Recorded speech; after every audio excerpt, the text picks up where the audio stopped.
요즘 화두를 뽑으라면 아마 100명 중에 100명이 아프가니스탄의 그 사태를 이야기할 겁니다. 그 탈레반이라는 그 폭력 집단이 나라를 장악했습니다. 그래서 마음에 안 드는 사람은 다 죽입니다. 미군에 협조했다든지 외국인들에게 협조했던 사람 다 죽입니다. 특별히 예수 믿는 사람도 다 죽입니다. 여성들은 억압하고 아이들도 억압하고 하여튼 나라가 아니라 지옥 같은 그런 상황이 펼쳐지고 있습니다. 그 카불이라는 그 수도에 탈레반이 접근하기 전에 각 대사관마다 아주 긴급한 메시지가 들려지게 되었습니다. 그래서 우리나라 대사도 그 메시지를 듣고 빨리 카불을 떠나라. 빨리 떠나라. 그래서 아무것도 못 챙기고 몸만 빠져나오면서 공항으로 가서 헬기를 타고 다른 나라로 도피를 하게 되었습니다. 그때 이제 한국 대사관에 협조했던 많은 사람들이 있었습니다. 가족들이 있었습니다. 그 대사가 지금은 내 혼자 지금 빠져나가지만 반드시 돌아와서 당신들을 구할 테니까 하여튼 당신들 그 잘 안전하게 잘 버티고 있어라. 이렇게 내 메시지를 전한 겁니다. 여러분 그런 메시지가 있고 나서 진짜 약속을 지킨 거예요. 우리나라 정부가 진짜 약속을 지켜가지고 그 한국 대사관에 한국에 협조했던 그 360명 이상의 그 아프가니스탄 사람들을 다 싣고 온 겁니다. 다 싣고 온 겁니다. 이걸 보고 여러분 전 세계에서 정말 깜짝 놀란 겁니다. 여러분 주변에 있는 터키도 우리 안 받는다. 이란도 우리 안 받는다. 그 전 세계에 있는 그 나라들이 우리 안 받는다고 하는 그런 시점에 한국 사람들이 약속을 지키면서 그 한국이 협조했던 이 아프가니스탄에 여러분 그 난민들을 받아준 거예요. 그래서 이걸 두고 이제 우리나라에서 정치적으로 이걸 받아주느냐 마느냐 논쟁도 있지만 제가 볼 때는 인도적인 차원에서 참 잘한 일이다. 그런 생각이 듭니다. 360명을 우리가 먹인다고 해서 얼마나 위축이 우리나라 경제에 얼마나 큰 손해가 있겠습니까? 굉장히 잘한 겁니다. 그리고 우리나라 위상이 전 세계적으로 어마어마하게 올라갔습니다. 어떤 나라도 잘 하지 못하는 일을 한국 사람들이 막 이게 너무 빠르게 이걸 처리한 거예요. 그 제가 생각해 보니까 한국 사람들이 왜 이렇게 빨리 일을 해결했을까 생각해 보니까 한국 남자들이 다 군대를 갔다 온 거예요. 또 우리나라가 여러 번 전쟁을 치렀습니다. 그러니까 이런 위기 사태 때 어떻게 해야 될지를 잘 아는 거예요. 잘 아는 거예요. 그래서 제가 이번에 우리나라 정부가 참 좋은 일 했다 이 생각이 들었습니다. 약속을 지키면서 좋은 일 했다 그런 생각을 하게 되었습니다. 여러분이 세상을 살아가는 동안에 개인이든 국가든 어떤 자기가 한 말에 대해서 신뢰를 지키고 약속을 지키는 것이 굉장히 중요합니다. 말은 해놓고 한 번도 그 말을 지킨 적이 없다. 그런 개인은 아마 이게 생활을 잘 못할 겁니다. 거의 왕따 수준의 삶을 살 겁니다. 국가도 마찬가지입니다. 정부가 국민들에게 여러 가지 약속을 해놓고 그 약속을 지킨 적이 한 번도 없다. 그러면 그 정부는 아마 다음 정권을 거의 받지 못하게 될 겁니다. 오늘 히브리서 기자는 우리가 8장 전체를 다 안 읽었지만 하나님이 놀라운 약속을 주었다는 거예요. 그리고 그 놀라운 약속을 하나님은 반드시 성취하시고 이루시는 분이시라는 것을 우리에게 알려주고 있습니다. 이런 하나님의 약속이 뭘까요? 여러 가지가 있겠지만 하나님이 우리에게 한 약속은 완전한 행복입니다. 하나님의 그 행복을 우리에게 주는 겁니다. 그 복락의 여러분 그 강수로 우리를 초청하는 겁니다. 하나님의 완전한 축복을 누릴 수 있도록 하는 겁니다. 목사님, 이 땅에서 우리가 하나님 백성이지만 완전한 행복을 누릴 수 있을까요? 여러분 이런 생각을 우리가 하고 있음을 할 때가 있지만 하나님의 완전한 행복을 누릴 수 있다는 것을 우리에게 알려주고 있습니다. 비록 이 땅에 살지만 여러분 우리의 상황과 여건이 바뀌더라도 우리의 육신에 여러 가지 질병이 찾아오더라도 우리가 하나님의 완전한 행복을 누릴 수 있다는 것을 우리에게 알려주고 있다는 겁니다. 오늘 저와 여러분이 우리의 환경과 상황, 내 몸의 상태와 상관없이 하나님의 완전한 축복을 누리게 되기를 주의 이름으로 축원합니다. 얼마나 중요한지 몰라요. 여러분, 이것을 누리지 못하고 우리가 믿음 생활을 하고 있다면 얼마나 불행한 삶을 살고 있는지 몰라요. 교회는 왔다 갔다 하지만 하나님의 그 완전한 행복 속에 내가 들어가지 못하고 내가 이러지도 못하고 저러지도 못하는 그런 상황 속에서 내가 세상 사람들하고 비슷하게 내가 살고 있다면 여러분, 이것만큼 불행한 일이 없다는 겁니다. 오늘 사랑하는 주의 백성들 모두는 하나님의 완전한 행복 속으로 들어갈 수 있게 되기를 주의 이름으로 축원합니다. 이 일을 위해서 하나님이 어떤 일을 합니까? 이 하나님의 약속을 성취하기 위해서 하나님이 하신 일이 뭡니까? 여러분, 죄의 문제를 완전하게 치료하는 이 대제사장을 하나님이 두셨다는 것을 알려주고 있습니다. 우리가 오늘 읽지는 않았지만 1절을 다시 한번 보겠습니다. 1절 말씀을 같이 봅니다. 지금 우리가 하는 말은 요점은 이러한 대제사장이 우리에게 있다는 것이라. 그는 하늘에서 지극히 크신 이의 보좌 우편에 앉으셨으니. 우리 생각에는 예수님이 십자가 위에서 죄 문제를 처리하셨다면 무슨 대제사장이 필요하겠나? 대제사장은 구약에나 필요한 분이지, 아니 이 시대에 무슨 대제사장이 필요하나? 이런 생각이 듭니다. 그런데 하나님은 이 대제사장이 존재해야 된다는 거예요. 대제사장이 있어야 된다는 것을 알려주고 있습니다. 여러분, 대제사장이 있어야 된다는 그 말은 이 죄라는 문제가, 여러분, 이 죄라는 문제가 그냥 오토매틱으로 처리되지 않는다는 것을 우리에게 말씀하고 있습니다. 오늘 예수님이 십자가 위에서 이 죄 문제를 단번에 완전히 영원히 처리하셨지만 예수님이 죄 문제를 처리한 거하고 우리가 오토매틱으로 이 죄가 그냥 뭐 아무렇게나 살아도 나는 죄와 상관없는 삶을 산다는 것하고는 전혀 다른 문제라는 거예요. 여러분, 새로운 어떤 시대가 열렸지만 이 죄를 해결하는 방법이 달려졌지 반드시 여러분 이 죄는 여러분 그리스도를 통해서 해결되어야 된다는 것을 우리에게 알려주고 있다는 겁니다. 세상 사람들은 죄를 어떻게 처리합니까? 죄를 지었을 때 나는 모른다. 그 죄를 나는 기억이 안 난다. 나는 모른다. 이런 식으로 여러분 때를 쓴다든지 죄를 숨기면서 죄를 처리하려고 합니다. 그 죄와는 나는 상관없고 나는 기억이 안 난다. 나는 모르겠다. 이런 식으로 죄 문제를 처리한다는 거예요. 그럼 그렇다고 해서 내가 잊어버린다고 해서 죄 문제가 처리되겠습니까?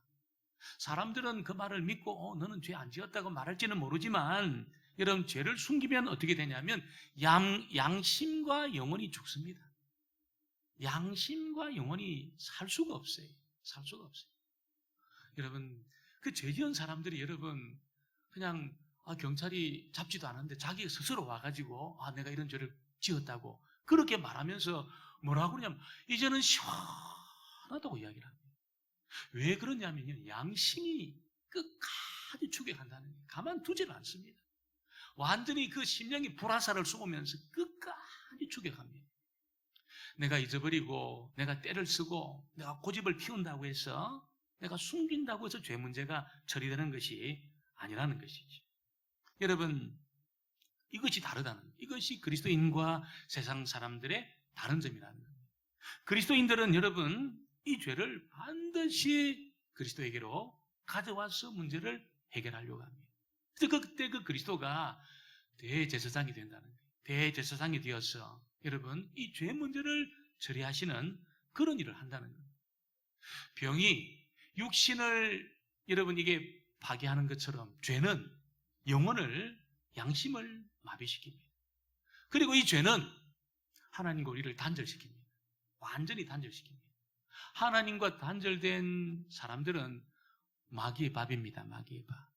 여러분, 하나님하고 상관없이 사는 그런 사람들은 아무리 잘 살아도 마귀의 종이 되고 노예가 되고 마귀의 밥이 되는 것이에요. 마귀의 밥이 되는 거예요.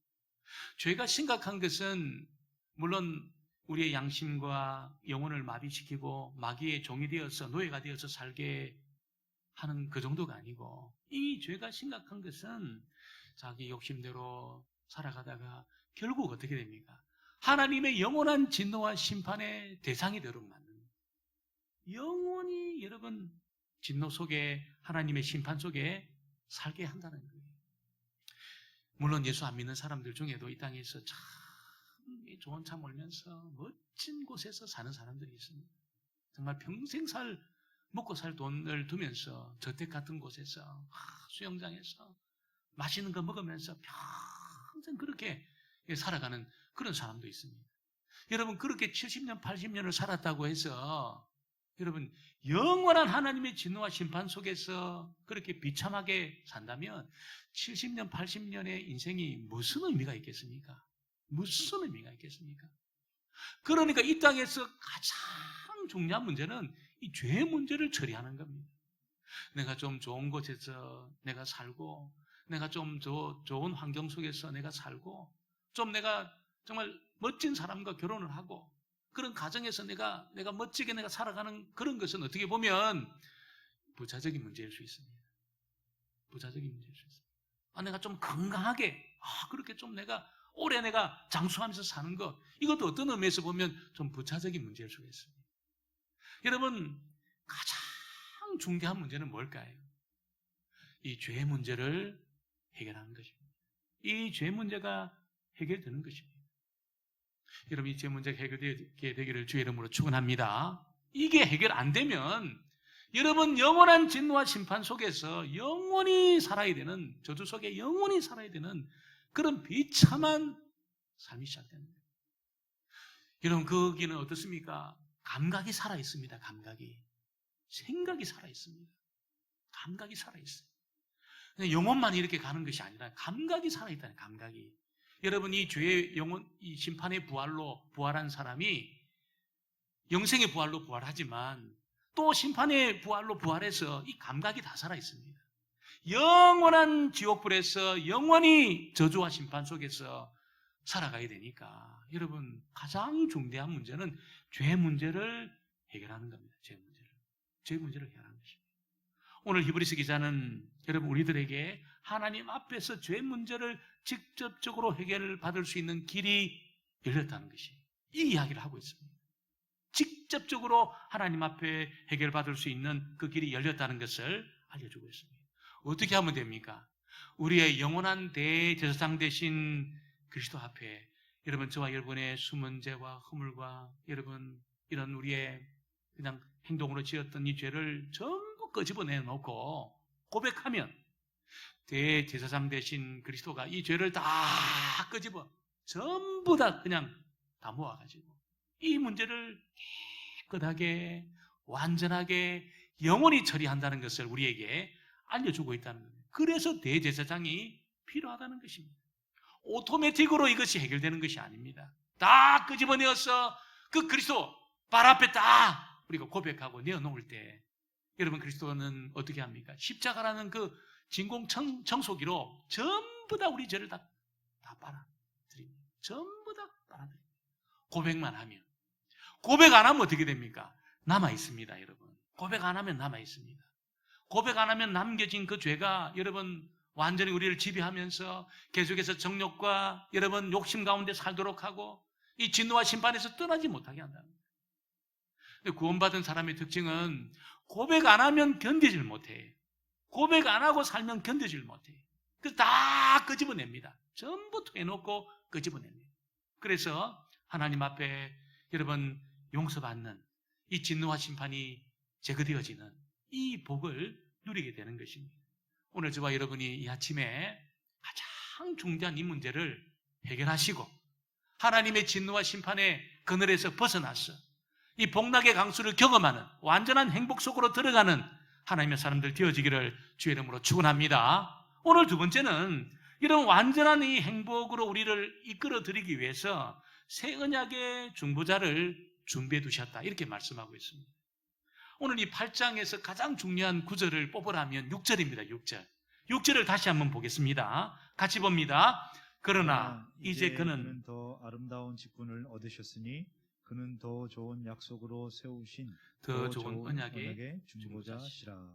그러니까 여러분 더 아름다운 직분이 있고 덜 아름다운 직분이 있고 더 좋은 약속이 있고 그냥 좋은 약속이 있고 더 좋은 언약의 중보자가 있고 그냥 좋은 언약의 중보자가 있다는 거예요. 예수님은 어떻습니까? 더 아름다운 직분을 얻으셨습니다. 더 좋은 약속으로 우리에게 나타나셨습니다. 그리고 더 좋은 언약의 중보자로 계신다는 겁니다. 그러면 여러분, 아름다운 직분은 뭘까요? 아름다운 직분은 구약의 그 제사장 직분이 아름다운 직분입니다. 여러분, 그 제사장이 하는 그 일은 뭡니까? 좋은 약속입니다. 그리고 여러분, 그는 좋은 언약의 중보자입니다. 왜 그러냐면 그 시대에 여러분, 어떤 민족도 어떤 사람도 이 죄 문제를 처리를 못했어요. 지성을 드리고 무슨 벽을 보고 1년 동안 잠도 안 자고 그래도 죄가 처리가 안 되는 겁니다. 여러분이 물을 떠놓고 새벽마다 여러분 한 번도 안 빠지고 5시 일어나가지고 그렇게 빌어도 죄는 처리 안 되는 겁니다. 그런데 제사장이 짐승을 잡아가지고 하나님 앞에 제사를 드리면 어떻게 됩니까? 죄가 처리가 됩니다. 죄가 용서가 되는 겁니다. 그러니까 이것이 여러분 좋은 직분이고 좋은 약속이고 좋은 언약의 중보자로 서 있는 겁니다. 어떤 민족도 어떤 사람도 여러분 경험하지 못한 죄 용서의 경험을 여러분이 제사장을 통해서 이스라엘 백성들이 하게 된 거예요. 그래서 시바의 여왕이 뭐합니까? 여러분 이걸 경험하려고 사실은 이걸 경험하려고 어마어마한 이 보물을 들고 와가지고 이 경험하고 갑니다. 이걸 경험하고 가요. 솔로몬을 통해서 이걸 경험하고 갑니다. 말씀을 듣고 제사를 드리고 죄가 처리되어지는 그 영혼이 시원해지는 여러분 이 체험이 있잖아요. 그러니까 돈이 아까운 게 아니에요. 이 돈이 아깝지 않았습니다. 여러분이 좋은 아름다운 직분으로 좋은 약속으로 좋은 언약의 중보자가 있었던 반면에 그리스도는 어떻습니까? 예수님은 더 아름다운 직분을 가지시고 더 좋은 약속을 하시면서 더 좋은 언약의 중보자가 되셨다는 겁니다. 그리고 어떻게 합니까? 우리를 완전한 하나님의 행복으로 끌어들였습니다. 여러분 좋은 직분으로서 좋은 언약의 중보자였던 제사장은 어떻게 합니까? 죄를 지으면 제사를 드리고 한 번 용서를 받게 합니다. 시원해집니다. 그리고 돌아가가지고 또 살아가다가 죄를 지으면 어떻게 됩니까? 또 죄의 그늘 속에 하나님의 진노와 심판의 그늘 속에 삽니다. 또 막 괴로워요. 그리고 짐승을 가져와가지고 또 그렇게 제사를 하면 또 마음이 시원해집니다. 계속해서 반복되어졌어요. 근데 그리스도는 어떻습니까? 여러분 완전한 제사장으로 여러분 그냥 양과 짐승으로 드리는 제사가 아니고 자기의 그 몸을 가지고 한 번도 죄를 짓지 않은 한 번도 오염되지 않은 이 몸을 가지고 하나님 앞에 완전한 제사를 드린 겁니다. 여러분 그래서 그리스도의 보혈은 어떻습니까? 그 주님의 그 피 한 방울은 온 인류의 목숨보다 귀한 겁니다. 그 귀한 보혈 한 방울이 아니고 완전히 그 피를 다 쏟으신 거예요. 완전히 그 피를 다 쏟으신 거예요. 여러분 그러면서 어떻게 합니까? 온 인류의 죄 문제를 처리한 거예요. 온 인류의 죄 문제를 처리한 겁니다. 이 은혜 속에 들어가려면 어떻게 될까요? 우리가 주님이 처리해 주신 이 완전히 단번에 영원히 우리를 용서해 주신 이 은혜 속에 들어가고 그 그리스도의 보혈이 우리 속에 들어오려고 하면은 어떻게 될까요? 전화 걸어가지고 내가 화요일 날 11시 반에 내가 그 백신 맞으러 가겠습니다. 이렇게 될까요? 여러분 우리가 이 어떤 코로나 바이러스를 이기는 그 백신을 맞기 위해서는 우리가 전화를 걸고 약속을 잡고 신청을 하고 이렇게 해야 됩니다. 근데 여러분 그 백신도 어떻게 보면 좀 부족해요. 이걸 완전히 코로나 바이러스 완전히 이게 이길 수 있는 게 아닙니다. 델타 바이러스에 감염되기도 하고 그렇게 됩니다. 그러나 그리스도의 보혈은 어떻습니까? 주님의 그 보혈은 이 죄의 완전한 백신입니다. 할렐루야! 완전한 백신입니다. 주님의 보혈이 들어오면 이기지 못할 죄가 없습니다. 이기지 못할 죄가 없어요. 어떤 죄악도 다 용서받습니다. 아무리 큰 죄를 지어도 전부 용서받습니다. 영원히 완전히 단번에 용서받습니다. 어떻게 하면 그리스도의 보혈의 이 백신 같은 것을 이 그리스도의 보혈이 우리에게 들어올까요? 여러분 내가 최선을 다해서 살고 나를 잘 관리하고 교회에서 내려오는 그 성경 읽기도 열심히 보고 열심히 그렇게 하면 그 주님의 보혈의 은혜를 경험할 수 있을까요? 그거 가지고는 안 됩니다. 그러면 한 1억 정도 드리면 경험할 수 있을까요? 1억 가지고 안 됩니다. 1억 가지고. 10억 들여도 안 됩니다. 이 보혈의 은혜를 경험하려면 여러분, 저와 여러분에게 믿음이 필요한 겁니다. 믿음으로 예수님의 보혈의 백신을 받을 수 있습니다. 돈이 드는 게 아니에요. 돈이 드는 게. 지성이 드는 게 아니에요. 믿음이 예수님의 보혈의 백신을 맞게 한다는 겁니다. 여러분, 믿음, 어떤 믿음입니까? 어떤 믿음? 그 믿음은 다른 것이 아니고, 정말 주님이 아무것도 바라지 않고, 우리에게 어떤 것도 바라지 않고, 하나님의 모든 축복을 주시기 위해서, 우리를 위해서, 저와 여러분을 위해서, 나를 제외시키지 않고 주님이 나를 위해 죽으셨다. 이걸 믿는 겁니다. 이걸 믿는 거예요. 할렐루야. 이 믿음입니다. 그러니까 보통 사람들은 그거 가지고 됩니까? 그 유대인들은 여러분 좀 부족하다 생각했어요. 그 말고 그거 플러스 할례를 받고 율법의 자꾸를 지키는 것, 이걸 자꾸 덧붙이려고 했습니다. 바울이 그 다른 복음이라는 거예요. 그 덧붙이는 것은 다른 복음이라는 거예요. 뭐가 순수한 복음입니까? 주님이 아무것도 바라지 않고 하나님의 모든 축복을 나에게 주시기 위해서 나를 대신해서 나를 제배시키지 않고 주님이 죽으셨다. 이걸 믿는 겁니다. 이걸 그대로 믿는 겁니다. 그러면 여러분, 모든 믿는 사람을 다 찾아내셔서 주님이 그 십자가의 그 보혈의 백신을 다 맞춥니다. 다 맞춥니다. 다 맞춰요. 여러분, 이 믿음 가운데 있게 되기를 주의 이름으로 축원합니다. 그러니까 여러분, 나를 제배시키고 주님이 죽지 않았다는 거예요. 나를 포함해서 주님이 죽었다는 것을 내가 믿는 겁니다. 주님이 죽을 때 강경제일교회 사는 누구누구 너는 아니야, 이렇게 하지 않았다는 것을 내가 믿는 겁니다. 나를 포함해서 주님이 죽었다는 것을 믿는 거예요. 다른 것 덧붙이면 안 돼요. 다른 것 덧붙이면 유대인들처럼 다른 것 덧붙이면 안 돼요. 캐톨릭에 있는 여러분이 천주교 분들 자꾸 덧붙이려고 하는 거예요. 문제가 거기 있습니다. 우리는 어떻습니까? 그걸 믿는 거예요. 주님이 나를 제외시키지 않고, 주님이 아무것도 바라지 않고 하나님의 모든 축복을 다 주시기 위해서 내가 죽어야 될 죽음을 주님이 죽었다. 이걸 우리가 믿는 겁니다.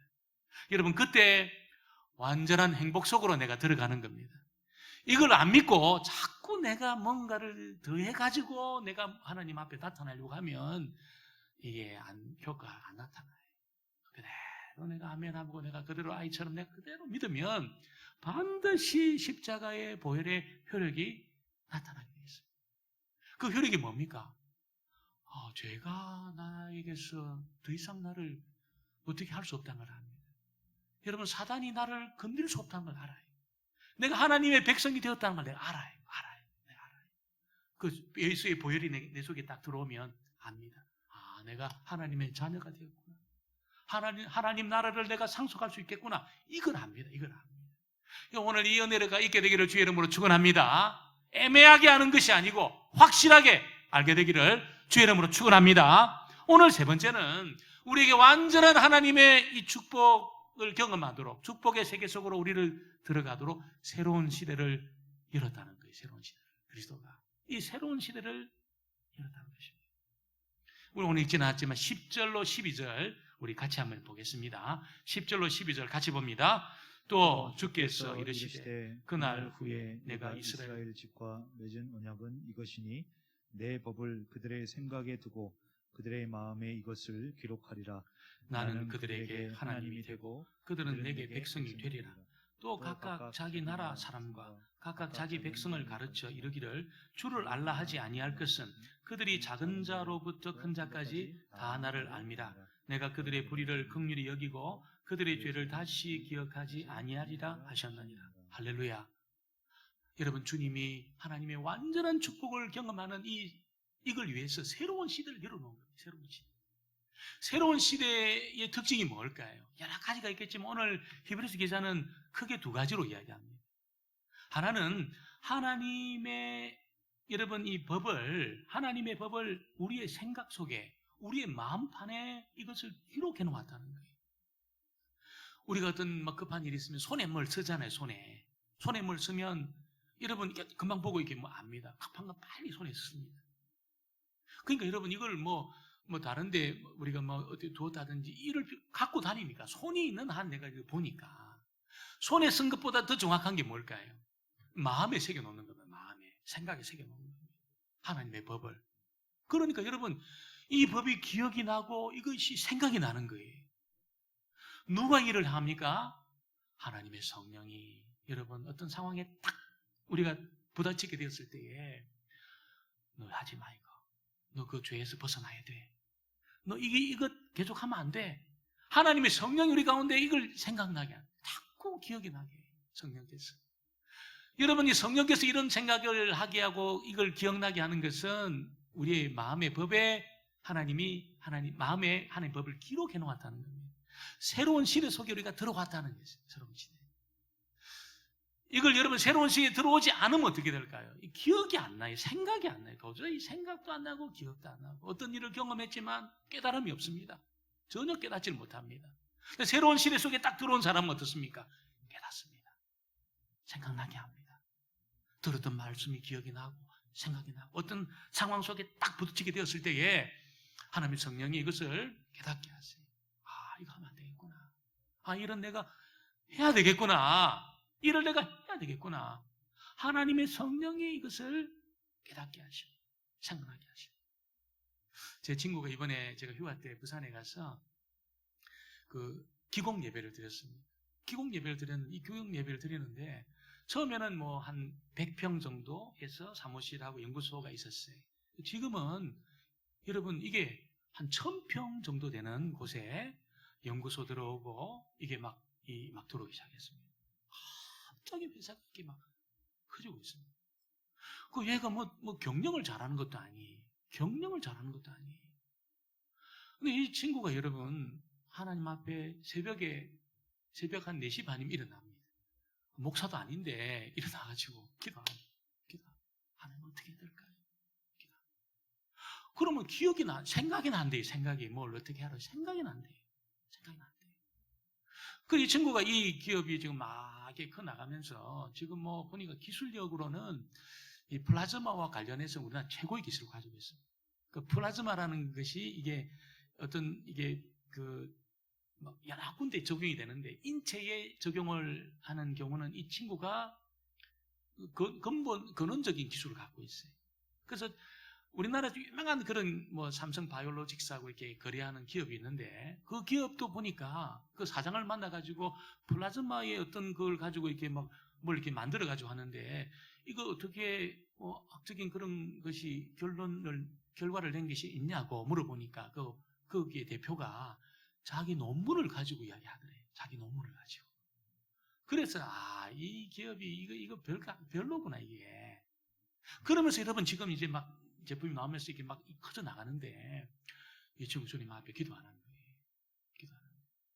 그래서 우리가 어떤 성경과 관련해서만 무슨 전도하고 이런 것 관련해서만 하나님 기억나고 생각나게 하는 것이 아니고 일상의 삶을 살아가면서도 하나님이 기억이 나게 하시고 생각이 나게 하시고 하나님 기뻐하는 뜻이 뭔지를 깨닫게 하시고 새로운 시대를 열어놓았다는 새로운 시대를. 할렐루야. 하나님의 새로운 시대를 딱 열어놓으셨습니다. 여러분 이 새로운 시대를 여신 이유는 뭘까요? 완전한 행복 속으로 우리를 끌어들이시기 위해서 하나님의 완전한 행복을 경험하도록 하기 위해서 이렇게 하시는 거예요. 그러면서 또 이 새로운 시대에는 여러분 하나님이 우리가 12절 말씀에 보니까 그들의 불의를 긍휼히 여기시고 그들의 죄를 다시 기억하지 아니하리라 이렇게 말씀했습니다. 하나님이 우리의 불의한 삶을 불쌍히 여겨주신대요. 하나님이 우리의 허물과 죄를 기억하지 않는데 그전에는 어땠습니까? 전부 기억했습니다.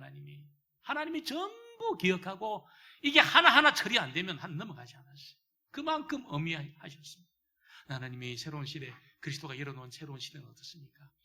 다 그냥 불쌍히 해주신 하나님 불쌍히 해주시고 여러분 허물과 죄에 대해서 하나님이 기억 안 하겠다는 거예요. 내가 자백하고 고백한 여러분 그 죄에 대해서는 하나님이 기억도 안 하시겠다는 겁니다. 우리는 다 기억하고 있잖아요. 우리는 우리의 허물과 죄는 다 기억하고 있잖아요. 하나님은 기억 안 하겠다는 겁니다.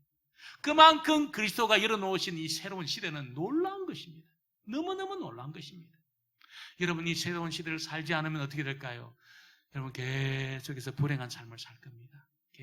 그 시대 안으로 안 들어오면 여러분 계속해서 불행한 삶을 살고 양심이 고발하고 여러분 마귀가 고발하고 여러분 하나님의 말씀이 고발하고 그런 시대를 살 겁니다. 계속 그렇게 살 겁니다. 그런데 여러분 주님이 십자가를 통해서 이뤄놓은 이 새 시대는 이런 거구나. 하나님이 어려울 때마다 하나님의 말씀을 기억나게 하시고 하나님의 뜻을 생각나게 하게 하시고 하나님이 우리를 불쌍히 여겨주시고 우리의 허물과 죄는 하나도 기억하지 않고 그만큼 그리스도의 그 십자가 사건이 위대한 거구나. 그래서 여러분 복락의 강수를 경험하는 겁니다. 내 상황과 상관없이 지금 일이 되고 안 되고 이 상관없이 내가 아프거나 건강하거나 상관없이 여러분 하나님의 완전한 행복 속에 이미 우리가 들어가게 되는 겁니다. 여러분 이 새로운 시대가 열렸다는 것을 알지 못하면 불행이 계속될 겁니다. 계속해서 불행하게 살 겁니다. 계속해서 마귀에게 속아가지고 이리 끌리고 저리 끌리고 비참하게 살게 될 겁니다. 그러나 그리스도가 열어놓으신 새로운 시대가 열렸고 내가 그 시대 안에 살고 있다는 것을 깨달으면 어떻게 됩니까? 하나님의 완전한 행복을 경험하면서 완전한 행복을 누리면서 살게 될 겁니다. 내 상황과 상관없이 내가 지금 벌고 있는 것과 상관없이 많이 벌든 적게 벌든 우리 애들이 잘 되든 안 되든 상관없이 내가 아프든 건강하든 상관없이 이런 완전한 하나님의 행복 속에 들어오게 될 것입니다. 그 은혜를 경험하게 되기를 주의 이름으로 축원합니다.